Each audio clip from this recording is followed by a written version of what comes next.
Hey ladies, I'm here to talk about my silver hair transition journey. And I'm not going to lie to you, as you know, it is not an easy process.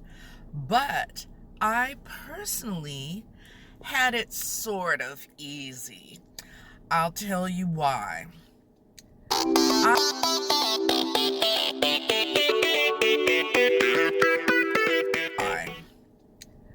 I knew that my hair would be salt and pepper striped because I had an aunt growing up who went gray very early and she never dyed her hair.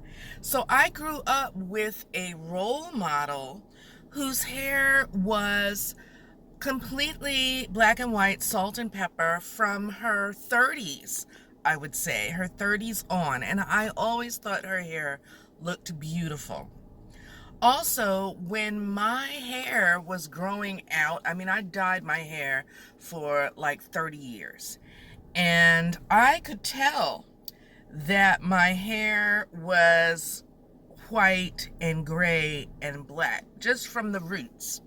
Okay, so I knew what it was going to be like. And I know a lot of women don't want to grow out their hair. They say, I don't know what it's going to look like. It's not going to be pretty. It's not going to look like my mother's. It's not going to look like my aunt's. It's not going to be attractive on me. It's going to be all white. It's going to be all gray. It's all going to be pewter. You don't know really till it grows completely out. Okay. So I had been wanting to grow my hair out for years, since my 40s. But I was working, I was in the corporate world, I was in the music industry where everything is youth, youth, youth, youth, youth. So I put it off. But I was sick of dyeing my hair, I gotta tell you. It's a messy process. You can either go to the salon and get it done and it looks beautiful, but you're paying through the nose, and then, minutes later, you can see the roots coming through, right? Or what I did, like many women, you get tired of the cost of that, and so you start doing the box dye at home.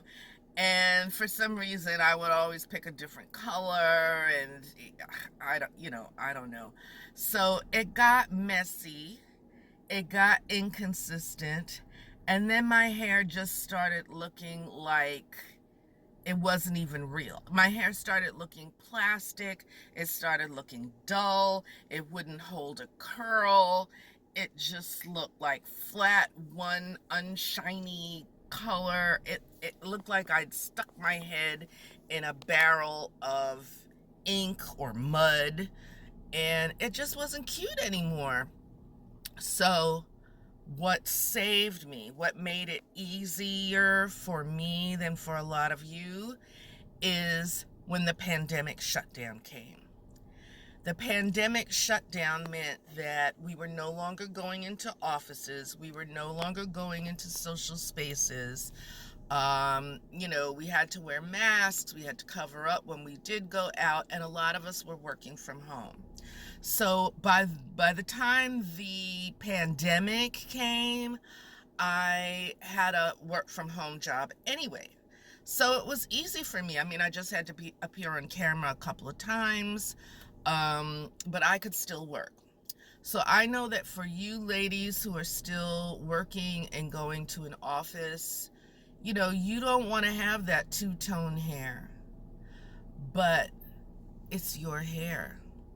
You dress professionally, you put on a nice scarf, a nice headband, you're still doing your hair, you're still curling your hair, you're still putting it up, you're still putting products in it. Let it be how it needs to be and move forward. It's nobody's business. And I encourage you to go ahead and make the change. I mean, I love how my hair turned out. I loved it so much that this is the longest my hair has been since I was a child. Okay, because I'm like, I'm gonna grow it, I'm gonna show it. But it isn't to say that I didn't have some struggles. So I'm sharing with you some of the videos that I made during the process of growing my hair out. And, you know, you'll identify with it. So check it out.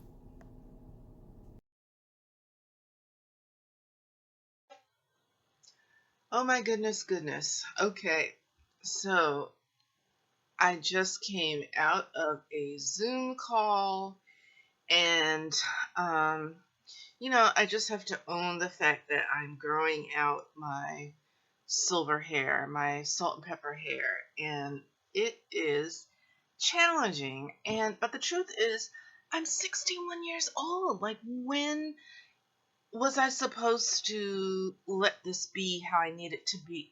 I've been thinking about letting my natural silver hair grow out since I was in my 40s. Since I was in California, I would pull out magazine photos of women in natural silver hair, and I would dream about it, and I would dream about chopping off my hair and just letting it grow, but I was too scared.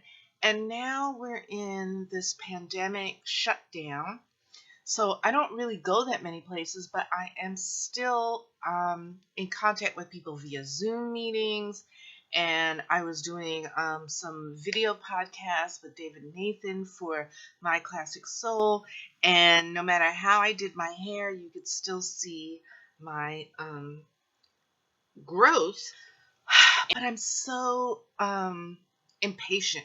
This is 10 months of growth. 10 months of growth at this point. And it's significant, but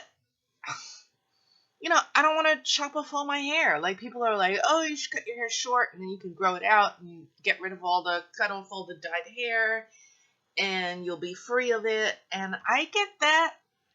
But God, okay, so 2017, I had like this short bob.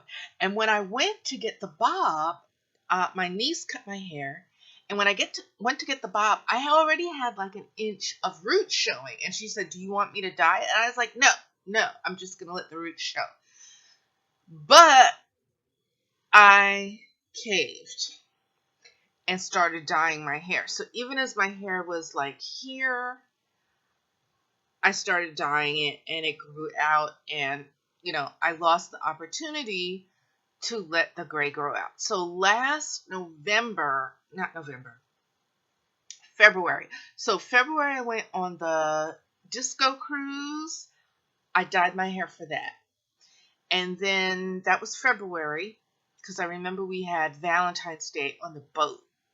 And then when I came back, I was supposed to, in March, early March, I was supposed to give a presentation on um, editing for the Christian Writers and Authors Festival at a local church. They had a big book festival.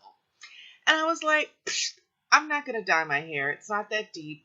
I'll just cover it with a crayon and a little bit, because I don't want to lose the progress that I've made in terms of letting my hair grow out. And so the rest of 2020, I let my hair grow out. But it's been hard. Um, and now I feel like it's especially hard because I've reached like that in between stage. Oh my gosh. It's in between. So, and it really only looks like halfway decent if I straighten my hair. So I straighten my hair because I just got off a Billboard Zoom call, and I have another Zoom call tomorrow. But this is like, I mean, it'll be really pretty when it grows out. It's gonna be salt and pepper, but it's gonna be streaked. I'm gonna have, like, you see, I have like a dark streak here, but it's white in the front and it's white in the back. So it's gonna be cute. But I need patience, y'all. Help me. Help me, help me, help me. I don't want to dye my hair. I'm not going to dye my hair. But, whew, It's a hard road to hoe. Anyway, blessings upon you. I can make it. I can make it. All right. Bye.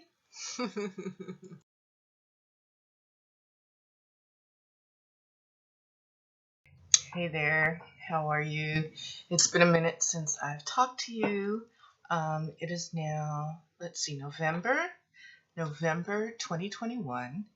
And I wanted to talk a little bit about the progress that I've made with my hair, my growing out my silver hair.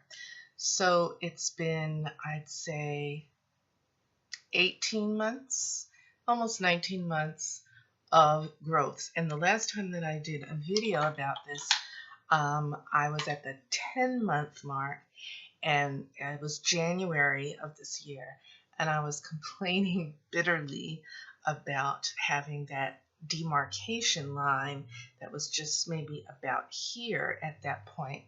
So since then, I did chop, well, I'm saying chop. I cut about 4 inches off my hair. So I didn't completely do the big chop where I just sheared off all the dyed hair. I did a modified cut because a lot of the ends of my hair were dead anyway, and it was just getting really dry and frizzy, and the color was fading so badly that it was turning orange. So as you can see, it's grown out quite a lot. And I cut myself some bangs, so that helped with, not having the dyed ends so visible, and just really concentrating on the white streak that I have here, white streaks on both sides of my hair. See, look at that. And, but I do still have a couple of dyed ends. So, but the overall effect is so much better, because now it looks way more blended. See, it looks more blended, and it looks like one side of my hair is more gray than the other. So if you can see that, but I'm really starting to enjoy it. I'm starting to like it. I like the dimension of it. I like that it's not all one color. And I'm glad that I took the time to grow it out, because I feel more like me. I don't feel like I'm perpetrating a falsehood by continuing to pretend that I have dark hair. And while there's nothing wrong with people dyeing their hair, I just, I didn't want to have chemicals on my head anymore. I didn't want the expense, and it was a drag, actually. So, who knows, I may feel some certain other way about it at some point, but right now I'm really enjoying it. Yeah, and I like my curls. See, it's, I still have dyed ends. But it's okay. So by the time I get to March of next year, if I cut it again, I'm sure it'll be completely grown out. So anyway, thanks for listening. I just wanted to check in and let you know how I'm doing. I'm doing okay. It's fine. So that's the silver hair update. So see you soon. Be well.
while I know a lot of you are struggling, the end result is the prize.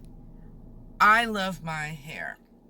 And some people say, well, you're lucky, it's genetics, it's this, it's that. Okay, maybe. But also, I think it's my attitude that makes people like, wow, your hair is incredible. I love how my hair turned out. I love being authentic to my age and my station in life and how God made me, frankly, to have this hair. So I want to encourage you to make the change however you need to make it. It'll be all right. And the more of us who do it, the more that the culture will accept us. And I know you're like, oh, I'm still working. I don't want to look old. I don't want to. You're going to look however old you are. You know, you can't hide your age. I mean, I know a lot of us are trying, and the culture is all about youth, youth, youth, youth, youth. But there are other things that you can do to stay youthful in how you dress, in how you speak, in how you present yourself, in your energy, that has nothing to do with hair color. You can have the inkiest, darkest, or blondest, brightest, flashiest hair and still be an old, dodgy poop. Okay? And I'm not saying I'm the youngest looking person out here or the youngest acting person, although inside I do feel like a teenager. But it's your mindset. It's your mindset. So I'm saying that you can do it, but I'm not saying it's easy. I'm not going to lie. You know, we know that it's hard. The fact that it's hard is what's holding you back.